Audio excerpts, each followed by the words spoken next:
DJI Neo 2 வந்து பாத்தீங்கன்னா unbox பண்ணி உள்ள என்னென்ன இருக்கு நிறைய பேர் கேட்டிருந்தீங்க. இது வந்து பாத்தீங்கன்னா DJI Neoல வர Fly More பண்டில் காம்போ. இது பாத்தீங்கன்னா அன்பாக்ஸ் பண்ணியாச்சு. அன்பாக்ஸ் பண்ணிட்டு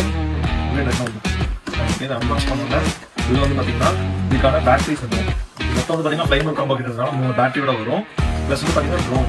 இந்த ட்ரோன் வந்து பாத்தீங்கன்னா DJI Neoவோட நல்லாவே வெயிட்டுமே கொஞ்சம் அதிகமா இருக்கும். பிளஸ் வந்து பாத்தீங்கன்னா இது வந்து ஆப்ஸ்டக்கல் சென்சார்ஸும் வந்துடும். ஸ்டோரேஜுமே வந்து பாத்தீங்கன்னா உங்களுக்கு வந்து 42 GB வரைக்குமே இருக்கும். பிளஸ் வந்து பாத்தீங்கன்னா 4Kல 60 FPS வரைக்கும் எடுத்துக்கலாம். இதே ஸ்லோமோல 100 FPS வரைக்குமே எடுத்துக்கலாம். நல்ல ஒரு ட்ரோன் காம்பாக்ட்ல. இதுல வந்து பாத்தீங்கன்னா Fly More காம்போ இருக்கிறதுனால இதுல வந்து பாத்தீங்கன்னா உங்களுக்கு வந்து 2 எக்ஸ்ட்ரா ப்ளஸ் வந்துடும். பிளஸ் வந்து பாத்தீங்கன்னா இதுக்கான சார்ஜிங் ஹப் வந்துடும். பிளஸ் வந்து பாத்தீங்கன்னா 3 பேட்டரி வந்துடும். இது கண்ட்ரோலர் வந்து பாத்தீங்கன்னா M3 கண்ட்ரோலர். இதுல போன் கனெக்ட் பண்ணி நீங்க வியூ பாத்துக்கலாம். இதுதான் வந்து பாத்தீங்கன்னா ஒரு அன்பாக்சிங். இது கூட வந்து பாத்தீங்கன்னா 2 வயர் வந்துடும். ஒன்னு C type இன்னொரு ஐபோனுக்கு வந்துடும். பிளஸ் வந்து பாத்தீங்கன்னா சார்ஜிங் கேபிள்ஸ் வந்துடும். எல்லாமே டீடைல்டா வந்துடும். நீங்க நியோ ஸ்டோன்ஸ் பெஸ்ட் இருக்கீங்கன்னா நம்ம கிட்ட விசிட் பண்ணுங்க. நல்லா பேசி முடிக்கணும்.